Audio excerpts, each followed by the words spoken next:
Hello everyone, my name is James E. Wisher and welcome to Fiction Friday. If this is your first time tuning into one of our tales, welcome. If you joined me before on YouTube, welcome back. Today we begin a brand new story with episode 1 of The Squire. I hope you enjoy it. Cole blinked sweat out of his eyes as he turned aside another of Sir Garrus's strikes. Brilliant sunlight pounded down on the training yard in front of Castle Finegold, forcing him to squint. Spring was quickly turning to summer in the kingdom of Corinthia, and the heat of the day promised a blistering season. Despite the fine weather, only Cole and his mentor, Sir Garrus, were training in the practice yard. The other squires probably feared to break a sweat. They dueled for an hour in the heat, and Cole's hands tingled from the impact of the wooden practice swords. Sweat soaked his padded undertunic through. Still, he'd blocked every one of the Elder Knight's blows. Cole raised his sword for the next pass, but Sir Garrus stepped back and lowered his weapon. "That's enough for today." His mentor's raspy voice matched his scarred face. No pretty nobleman content to hide at court, his master had served on the front lines of every major battle for the past 20 years, and had survived everything the battlefields had thrown at him. Sir Garrus was a warrior first, and a nobleman second. "Tend to our gear, and we'll get lunch." "Yes, sir." Cole stripped off his stinking leather breastplate. Not that Cole minded the stink. In his 5 years as a squire, he'd gotten used to the smell of leather, sweat, and oil. Cole would turn 18 in a month, and at the winter solstice, if Sir Garrus and the king found him worthy, he would receive his shield and spurs, a full knight at last. No more training, and a good deal less taking orders. Knight and squire walked together toward the armory where they stored all the practice weapons and other gear. "You did well today. I didn't land a single blow." Sir Garrus clapped him on the shoulder. Cole smiled. Few people made it through a sparring match with Sir Garrus without taking a blow, much less a squire. "If we'd gone another 5 minutes, you would have had me. I just got lucky you quit when you did." "You don't give yourself enough credit. In all honesty, I'd say you're the 4th best swordsman in the order, squire or knight. You'll do well at the squire's tournament next month." Cole gave a soft snort of disgust. The noble fops that passed themselves off as squires couldn't fight their way out of a burlap sack. "What was that?" Sir Garrus said. "Nothing, sir. It's just that fighting the other squires seems like a waste of time. Only a dozen of them take the training seriously, and of those, only 2 have any real talent. After sparring with you, it's like fighting children." They reached the armory and Cole opened the door. Inside, dozens of armor stands and racks holding wooden swords and unstrung bows stood in neat rows. Quivers of arrows hung from pegs on the wall. Cole draped his armor over an empty stand, then did the same with Sir Garrus's. The swords he replaced in the racks where he'd gotten them. The gear taken care of, he grabbed the spare tunic he'd left in the shed earlier and threw it over his head. "I know the other squires aren't the finest warriors to ever pick up a sword." Cole raised an eyebrow at that. "Okay," Sir Garrus said. "Some of them are sad indeed. But that doesn't mean you can overlook them. Even an unskilled opponent can be dangerous if you underestimate him." "I know, sir. But am I wrong to want an opponent who can give me a real challenge?" "Not at all," Sir Garrus said as they turned toward the barracks to get a meal. They often ate with the soldiers in the barracks rather than the nobles in the keep. "In fact, I've been thinking about asking some of the other knights to spar with you. It'll do you good to face someone with a style different from mine." "Do you think any of them would be willing? I know most of the knights don't approve of a commoner being a squire." Sir Garrus laughed. "The ones who disapprove will probably be the first to volunteer so they could put you in your proper place. You're already better than most of that lot, so they'll be in for a surprise." Cole grinned and followed his mentor into the barracks. He liked the idea of pounding on one of those smug prigs. They were also quick to dismiss him. He'd enjoy showing them their mistake if he got the chance. A dozen soldiers sat at tables scattered around the mess, eating a late lunch when they entered. They started to rise, but Sir Garrus waved them back to their meals. The kitchen sat at the back of the mess, and Cole went to collect the food while the older knight found a table. As usual, the noon meal consisted of stew, pork, Cole thought. along with bread and ale. He put everything on a wooden tray and carried it back to Sir Garrus's table. "Stew again?" Cole nodded, set the tray down, and sat opposite his mentor. He grabbed a bowl and dug in, using the bread as a spoon. He let out a groan of delight. Salty and rich, with thick gravy and big chunks of pork, the food tasted so much better than anything he'd eaten growing up. He looked at Sir Garrus pushing his food around without eating.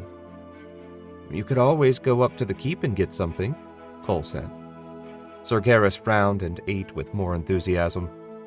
Cole grinned and went back to his meal. Sir Garrus had less use for most of the other noble knights than Cole had for their squires. After a few more bites, Cole said, "So no one wanted to join us this morning?" "Everyone said it was too hot to train." "His Majesty will have to make sure there are no wars in the summer," Cole said. Several of the soldiers nearby laughed at that. "Seriously, though, do they think poetry will help in the field?" Sir Garrus frowned, deepening his scars. Poetry had become the new fad at court. The knights and squires competed to see who could come up with the worst rhyme. It amused the ladies, which seemed to be the main point. "They don't dare work their squires too hard. Most of the knights are minor nobles and younger sons. Some of the squires' fathers are powerful men. If they push too hard..." Sir Garrus didn't have to finish the sentence. Cole knew what would happen. The offended squire would complain to Daddy, who would complain to the king, who wouldn't want to risk angering one of his nobles, and so would order the knight to take it easy on the squire. "That's one advantage I have. You could work me to death and no one would care." The words came out more bitter than Cole intended. "Your father," Sir Garrus faltered and fell silent. Cole barely swallowed his mouthful of stew. "He doesn't know me anymore. He's pulling further and further away from everything. It was bad when Mama and Bella died, and he's been getting worse every day. If Miss Lena didn't bring him food and sit with him to be sure he ate it, he would have died long ago.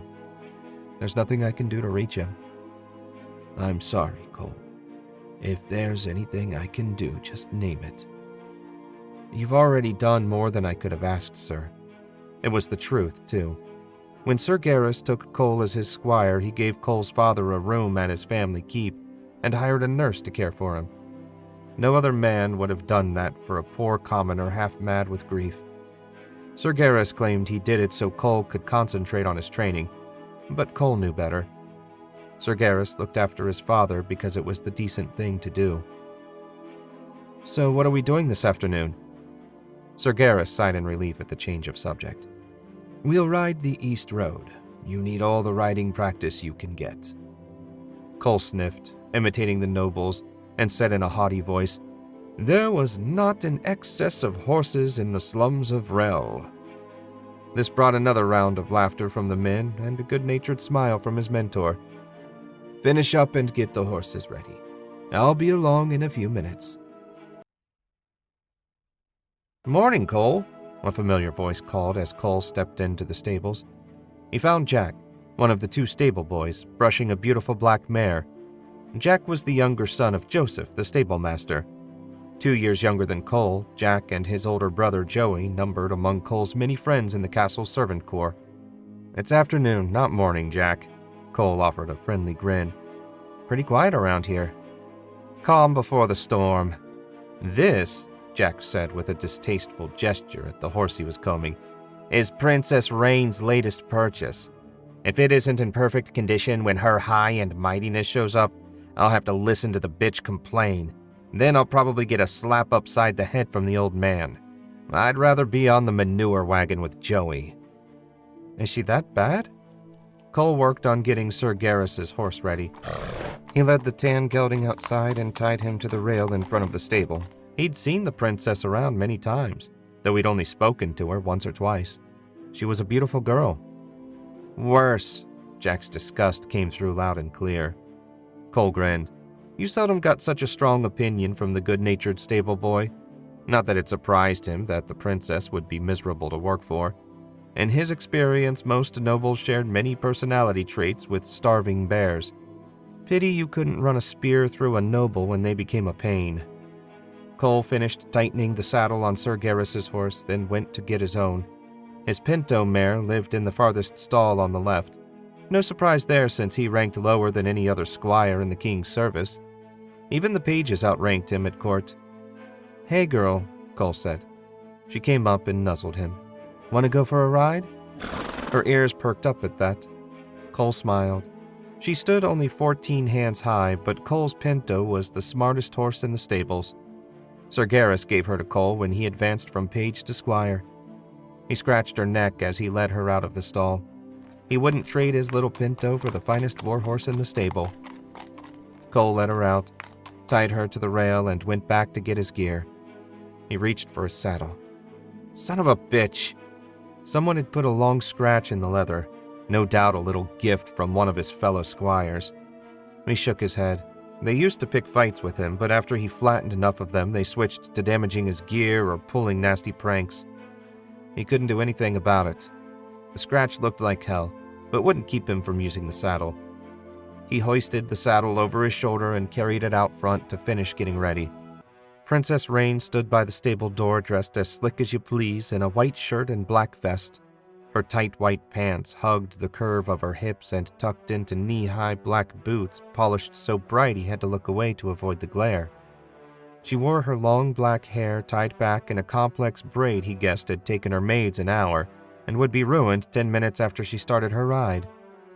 The riding outfit was snug enough to show off her curves to good effect, but the look of disdain with which she regarded him spoiled an otherwise pleasant image. Cole managed to bow despite the saddle in his arms. "You there," she said. "Go fetch my horse." Cole set his gear beside his pinto. "Jake's inside, Princess. I'll let him know you're here." "I ordered you to fetch my horse." Her voice raised an octave to borderline shrill. He suppressed a sigh. Why couldn't she have shown up 15 minutes later? He reached down the front of his tunic and pulled out his bronze squire's medallion for the princess to see. "I'm a squire, Princess, not a stable boy." "Jake? The princess is here." Cole smiled. "He'll be right out." Cole turned back to his mount. Just as he reached for the saddle, the princess said, "How dare you ignore my orders?" Cole winced at the nail-on-slate tone of her voice. Beautiful she was, but he wouldn't have spent a second more than necessary in her presence for all the coin in the treasury. Cole took a deep breath and tried to remember she was a princess. The last thing he could afford was to lose his temper with her. Just be polite, get the horses ready, and get the hell out of her way. Cole plastered on a false smile and turned to face the princess. "Sir Garrus, my knight trainer, ordered me to prepare the horses for a patrol. According to Squire's code of conduct, when I'm performing a task ordered by my knight trainer, only Sir Garrus or the king can give me new orders. Since you are neither of those people, I have a duty to perform my assigned tasks." The princess sniffed. "Any of the other squires would have jumped at the chance to do something for me." Cole returned to saddling his horse. "Princess, most of the other squires are too lazy to read the code of conduct or too arrogant to obey it if they did." "You should watch your manners," Princess Rain said. "I'll tell Callion what you said, then he'll put you in your place." Cole just shook his head, swung up into his saddle, and gathered the reins of Sir Garrus's horse. Of all the squires, Callion hated him the most, and the feeling went both ways. The son of a duke, Callion was only 10 deaths away from being king. Of course, he acted like he wore the crown already, at least among the squires. He tried pushing Cole around a few times and discovered a title did little to protect you from a right cross. 2 black eyes later, Callion found someone else to torment. That didn't help win Cole any friends among the other squires. Since he didn't have any friends to begin with, at least it hadn't cost him any. Cole nodded to Rain. "Good afternoon, Princess." He clucked his tongue and guided his pinto toward the gate where Sir Garrus, no doubt, waited impatiently. "What took you so long?" Sir Garrus asked when Cole rode up. "Sorry, sir. Princess Rain mistook me for a stable boy.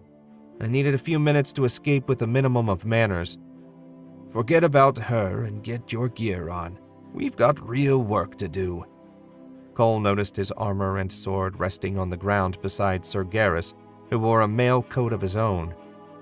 "Trouble, sir?" Cole dismounted and slipped the chain hauberk over his head. "Raiders. Beastmen, it looks like. Sergeant Talon reports numerous attacks all along the Great Road." Sir Garrus swung up into his saddle. Cole belted his sword on tight and mounted up just as the princess arrived. He sighed as she approached. "Are you aware, sir, that your squire ignored a direct order from me a short time ago?" she said. "Cole mentioned it, Princess."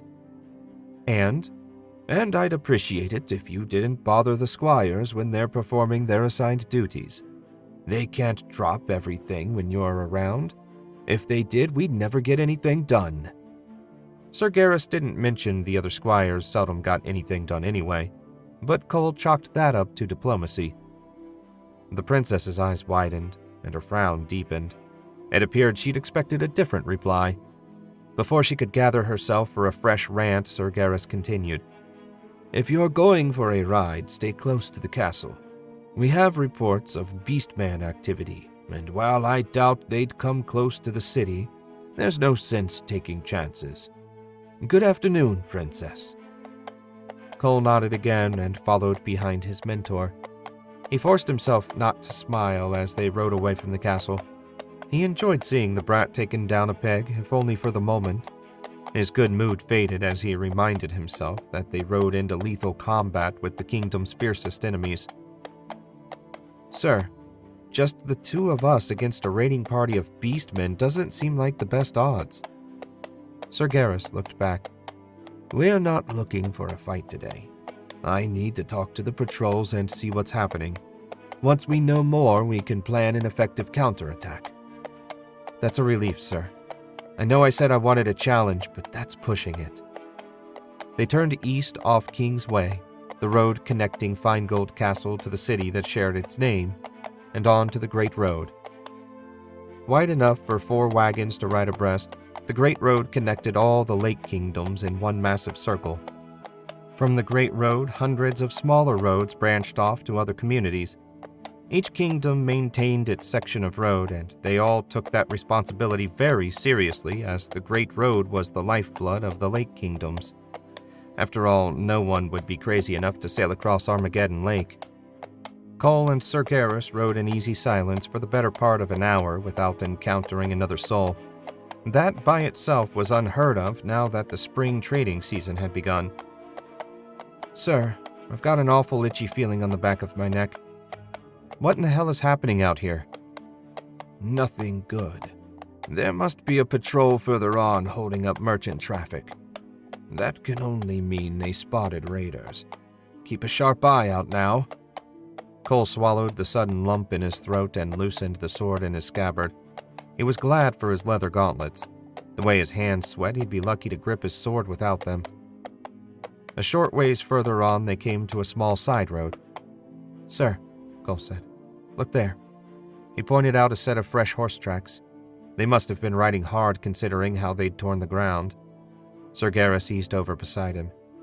"These are the freshest signs we've seen. Let's check it out."